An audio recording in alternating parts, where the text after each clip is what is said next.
last time on the impacts that large-scale development has on community infrastructure, and we've undertaken an exhaustive review of other district plans around the country and have been unable to find examples, and it raises the question of whether if we introduce a rule that requires an assessment of potential effects, any assessment is going to be limited to the effects of that specific development or the cumulative effects of that development in conjunction with other development. And I think in large part, the issue of impacts on public transport provision, on open space, my own opinion is that it should be dealt with through a different method rather than the district plan being. Oh, sorry. The concern was, using Riccarton only as an example, the concern was a large-scale development having an impact on public transport services or facilities, open space and the provision of open space to serve future shoppers, for instance, as well as impacts on community facilities such as libraries. So in a sense, and it was particularly raised by Councillor Johansson, for trying to seek some kind of benefit from any extra development that occurs at Riccarton to go towards either transport or parks or whatever other community infrastructure might be considered appropriate. In effect, that's my opinion. I believe it should be looked at in the broader context of the long-term plan and development contributions and/or. In relation to those shopping centres was that there needed to be a public transport sort of a hub type thing for some of them, but at least a safe bus stop for others. Can we require that in any future expansion? The difficulty is that from an RMA perspective, linking that with the environmental effects of that development is difficult. I mean, if you've got a large shopping centre, then you are attractive to lots of people, and lots of people will get off the bus at that stop. Yeah. Can we require them to have the provision for safe, easy bus stops within their development? Madam Chair, it's not to say that we can't do it, and I believe we are in fact looking at land in Riccarton for a transport interchange, but that's being done through the CTP, through the Christchurch Transport Plan, not through the district plan.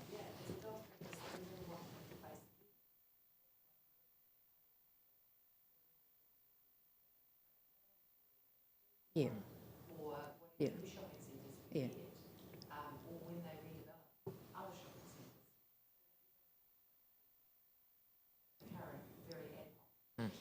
That's correct, and that is one of the things that we are looking at for new subdivisions when we look at ODPs, for instance, outline development plans for those new areas.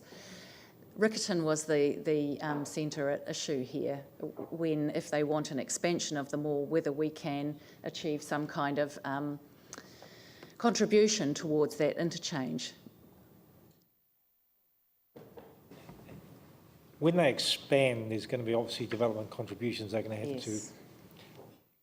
Can we say, can we direct the development contributions to be a portion of land that can be used for us to develop a bus interchange on land that's donated as part of the development contributions, as opposed to a cash sum? There is a process under the Local Government Act whereby the council can enter a private developers agreement, or it's under our development contribution policy made under the Local Government Act, that instead of paying the fixed fee for the development contributions, the council and the developer enters a separate agreement. So can we then, in particular for shopping centres, because they, as we know, do cause major traffic issues, and under an accessible and a safer city, I would actually propose that actually most of these shopping centres are, for cyclists and pedestrians, far more dangerous than the central city. So you've got, Riccarton as a major hub, a lot of traffic movements, skinny roads, and we have difficulty finding even a spot to put a bus to park up on that road. So in the future, is there a way we can actually direct development contributions for shopping centres to, in specific, give land for these type of As I say, facilities? for the new centres, for example, Hallsville Sparks Road, we can deal with that through the outline development plan and on subdivision consent, for example. But when we have extensions to existing mall, that's where we come into some difficulty if we're duplicating a financial contribution where it can and should be done under a development contribution, a different act. But Councillor, perhaps what you are raising is the possibility of the council making a change to its development contributions policy under the Local Government Act that would in some way expressly provide for that private developers agreement or something different than development contributions for the public transport. Like, you know, we often hear, no, we can't do this, we can't do that. But, you know, the cost to the community of having these things that are just mammoth in their backyard is immense. And as they keep expanding and expanding and expanding, there has to be something coming back to the community to deal with the effects. So I guess I feel really strongly about this. I know in Queenstown, they've got some affordable housing models where X amount of the development goes back into an affordable you know, housing or a pool to be able to buy affordable housing. I think there needs to be a mechanism because it's just the impact it's having on communities. It's just like it's just costing our city, and we don't seem to have any control over. You know, once they're there, they just basically buy up the neighbouring land. They you know they restrict our ability to provide key services that people need. So, Councillor, we're not denying the impacts that they may have. The issue here is which mechanism to use. well, I don't think and DCs as we is the have in right one. place a development contributions policy now, we have to be very careful not to double dip and then require financial contributions under the Resource Management Act, where development contribution policy was developed potentially for that purpose, where there are effects of growth. Well, that's but like so. Just the final point I make is that outline development plans do not work. I've seen so many outline development plans, noble subdivision. You cannot rely on outline development plans. They have no teeth. They are very easy to get around, and they, you know, Ferrymead's another one where we're getting horrendous outcomes in our city. So there has to be another way. So, you know, even if no other councils in New Zealand have done this, I'm really keen that we do something. And maybe it's a small or a medium step, but we have to start sending the signal now. Can we do it such that, because we don't know what other shopping centres are going to happen, obviously you've covered off the two new ones. One new one. One new one. But as shopping centres expand, as for example, say Hallsville no doubt will, can we require that there is a strong, just making it very specific, a strong public transport access within their land, or something that actually makes it safe for people to get off the bus at their shopping centre? That simple. I'm not so worried about large shopping centres impacting.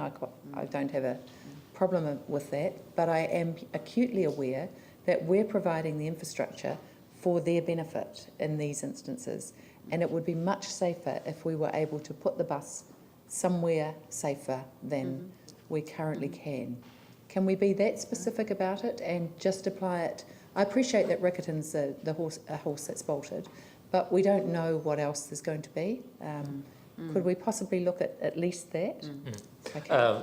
Certainly, the commercial chapter, it's any development of even a small scale, we've got, as we've talked about, the design trigger, essentially a resource consent needs to be applied for to assess the urban design of that proposal. But in doing so, the assessment matters do extend to consider how much the development has connectivity and integration with the surrounding development, but it does make specific reference to public transport, the connectivity with public transport facilities. So that's wrapped up even for the small scale developments.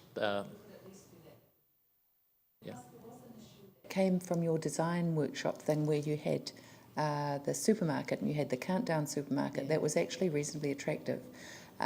Is there any way of incorporating any of those aspects into this chapter?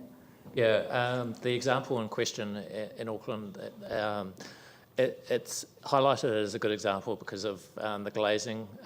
It doesn't have large blank walls, and it's built reasonably close, if not up to the road front on the main road that it borders. The car park's to the side rather than at the front of that site, and we, through the rules in the proposed commercial chapter, require buildings up to the road front where that frontage is a key pedestrian frontage, and we've defined those on the planning maps, and there's minimum requirements for glazing to ensure that there's a relationship between the building and the street. So the rules are very much intended to achieve that outcome that the Countdown example shows. So I'm comfortable with that.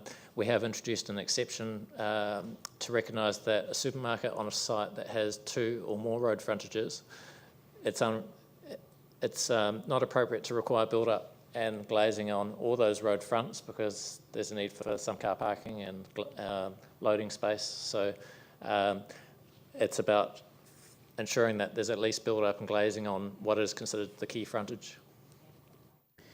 And through you, Madam Chair, if I could just respond to Councillor Johansson too.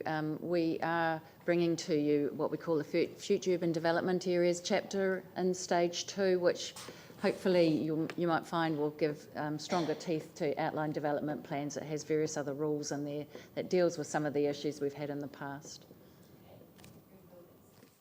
I just wanted to touch on this. I intend to circulate at the workshop we have on the industrial chapter a brief paper outlining the different options in terms of requirements for green buildings and commercial zones.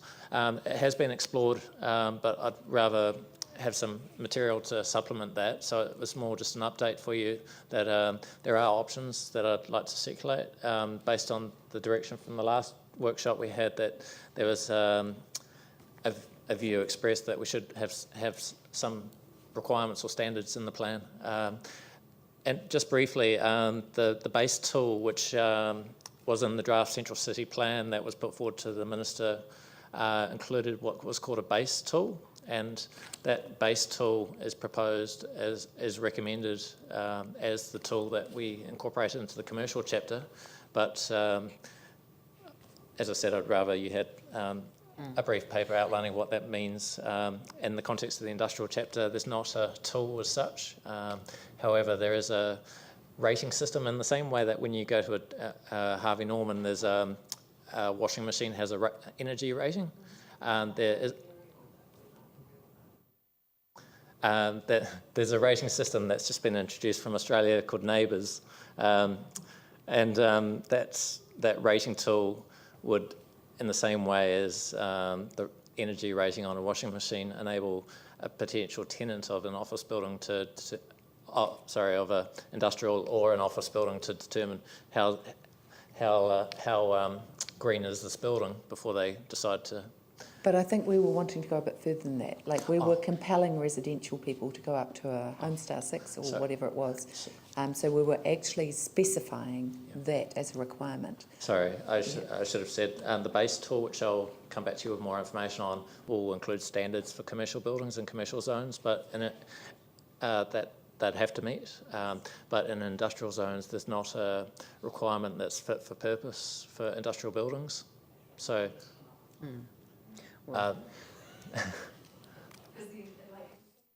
If we're doing it for residential and commercial, industrial actually should not be exempt. A lot of them are doing it through ECA loans and through our own grants and loans anyway, but it should just be a requirement. If that's what you're instructing us to do, happy to do that. What do you reckon, Pauline?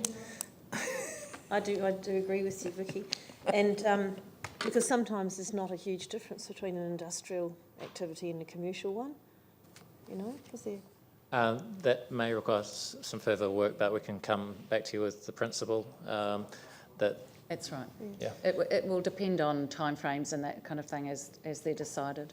But the thing I was wanting to mention was stormwater retention tanks.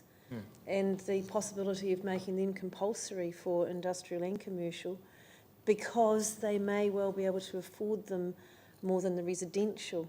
We've got a huge stormwater problem in our city, and we need to address that by creating these holding tanks. Whether they want to let the water go later, that's up to them, but it's about collecting it as a first flush type scenario. It's interesting that you raise that because in Waitakere City Council, before it was amalgamated into Auckland City, they tried to force that for residential housing, and they actually offered free tanks, and hardly anyone took them up.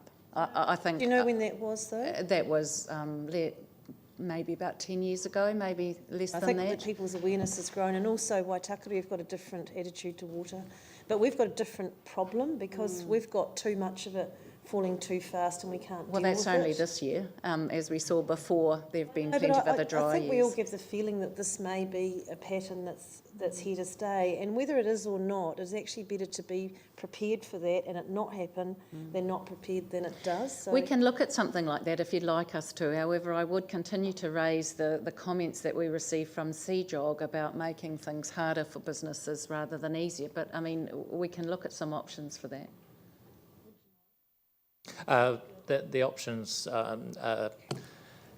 there, it's just a case of completing a paper that for your benefit to read, which summarises what the benefits and costs of those different options are.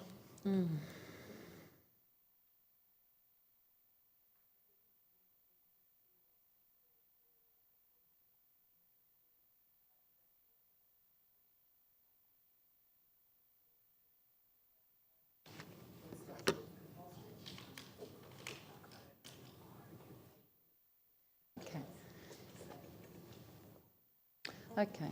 So through you, Madam Chair, we have, I'll need to get at least 2 more days in your diaries, if not 3, depending on how long the discussions take, which have been very useful and very constructive.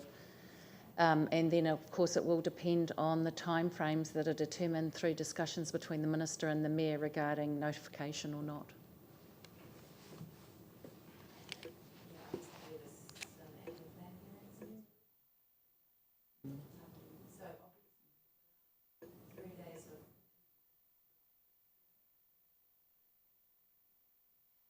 Yeah.